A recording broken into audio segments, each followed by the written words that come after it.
ఇవాళ కృష్ణా జిల్లాలో సీఎం చంద్రబాబు పర్యటించబోతున్నారు. జిల్లాలోని పలు కార్యక్రమాల్లో ఆయన పాల్గొనబోతున్నారు. పామరు నియోజకవర్గం పమిడిముక్కలలో పేదల సేవలో కార్యక్రమంలో పాల్గొంటారు సీఎం చంద్రబాబు. అనంతరం ఎన్టీఆర్ భరోసా లబ్ధిదారులకు పెన్షన్ పంపిణీ చేయబోతున్నారు. ఆ తర్వాత మేడే సందర్భంగా భవన నిర్మాణ కార్మికులతో సమావేశం కాబోతున్నారు. అనంతరం గుడ్లవల్లేరులో నిర్మించిన ఎల్వి ప్రసాద్ కంటి ఆసుపత్రిని సీఎం చంద్రబాబు ప్రారంభిస్తారు. మరి ఈ దేశకు సంబంధించి మరింత తాజా సమాచారాన్ని మా ఏపీ హరికిషన్ అందిస్తారు. హరికిషన్, మరి ఇవాళ కృష్ణా జిల్లా సీఎం చంద్రబాబు పర్యటన కదా, మొత్తంగా టూర్ స్కెడ్యూల్ ఎలా ఉంది హరికిషన్?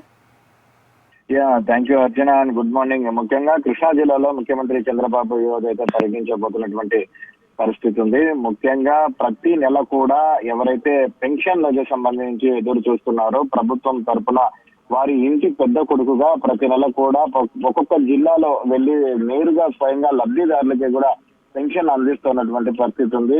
ఒక్కొక్క జిల్లాకు ముఖ్యమంత్రి వెళ్తే మిగిలిన జిల్లాలకు సంబంధించినటువంటి మిగిలిన జిల్లాలలో ఆ జిల్లా ఇన్ఛార్జ్ మంత్రులు అయితేనేమి, అలాగే ఎమ్మెల్యేలు అయితేనేమి, స్థానికంగా ఉన్నటువంటి నేతలు అయితేనేమి వెళ్లి కూడా పెన్షన్ ని ఒక పండగ వాతావరణంలో కూడా 1వ తేదీన పంచబోతున్నటువంటి పరిస్థితి కూడా ఉంది. ఈ నేపథ్యంలోనే ఈ రోజు 1వ తేదీ అలాగే మేడే కార్మిక దినోత్సవం కావడంతో స్వయంగా ముఖ్యమంత్రి ఇటు గుడ్లవల్లేరుకు సంబంధించినటువంటి మండలంలో పర్యటిస్తున్నారు. కృష్ణా జిల్లాలో ఆయన ముఖ్యంగా నేరుగా వెళ్లి తాను చేతుల నుంచి కూడా పెన్షన్ అయితే ఇవ్వబోతున్నటువంటి పరిస్థితి ఉంది. అలాగే గుడ్లవల్లేరులో ఎల్వి ప్రసాద్ కంటి ఆసుపత్రి ఆధ్వర్యంలో ఏర్పాటు చేసినటువంటి ఐ హాస్పిటల్ ని ఆయన ప్రారంభించబోతున్నటువంటి పరిస్థితి ఉంది. అలాగే ఈ రోజు కార్మిక దినోత్సవం సందర్భంగా భవన నిర్మాణ కార్మికులతో కూడా ఆయన ముఖాముఖి నిర్వహించబోతున్నటువంటి పరిస్థితి కూడా లేకపోలేదు. ముఖ్యంగా 2014 నుంచి 19 మధ్య సమయంలోనే భవన నిర్మాణ కార్మికుల కోసం తెలుగుదేశం ప్రభుత్వం, కూటమి ప్రభుత్వం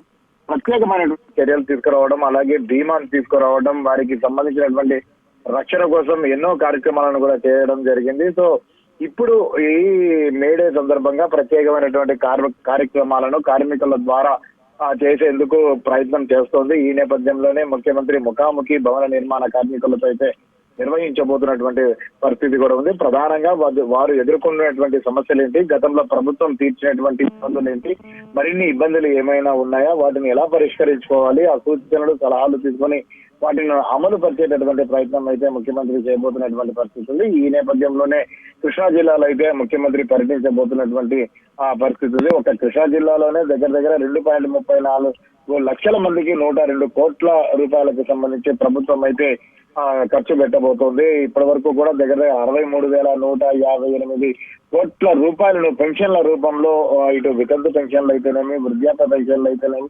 వికలాంగుల పెన్షన్లు అయితేనేమి కూడా ఏదైతే ఎన్నికలకు ముందు ఇచ్చినటువంటి హామీ 4,000 రూపాయలు తాను అధికారంలోకి వచ్చిన తర్వాత ఇస్తామని చెప్పారు ఇంటికి పెద్ద కొడుకు మాదిరిగా. సో ప్రతి నెల కూడా ఒక పండగ వాతావరణంలో నిర్వహిస్తున్నటువంటి పరిస్థితి ఉంది. సో ఈ రోజు కూడా కృష్ణా జిల్లాలో ఈ కార్యక్రమాన్ని అయితే ముఖ్యమంత్రి అట్టహాసంగా నిర్వహిస్తున్నటువంటి పరిస్థితి ఉంది. ముఖ్యంగా పమిడిముక్కల మండలం వీరంకీలాకు గ్రామానికి ఉదయం 10-15 గంటలకు కూడా ముఖ్యమంత్రి చేరుకుంటారు.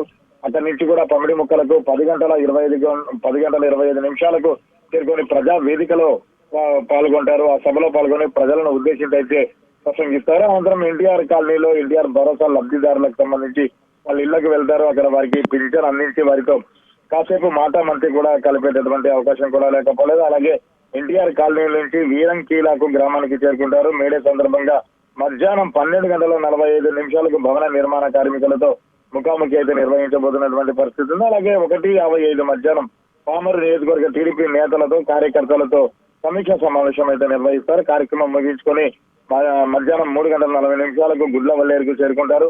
అక్కడ 3:50 నిమిషాల నుంచి ఎల్వి ప్రసాద్ కంటి ఆసుపత్రిని ప్రారంభించి తిరిగి సాయంత్రం 4:45 నిమిషాలకు తన అధికారిక నివాసమైనటువంటి ఉండవల్లి క్యాంపు కార్యాలయానికి అయితే చేరుకోబోతున్నటువంటి పరిస్థితి ఉంది. Right Harikishan, thank you so much.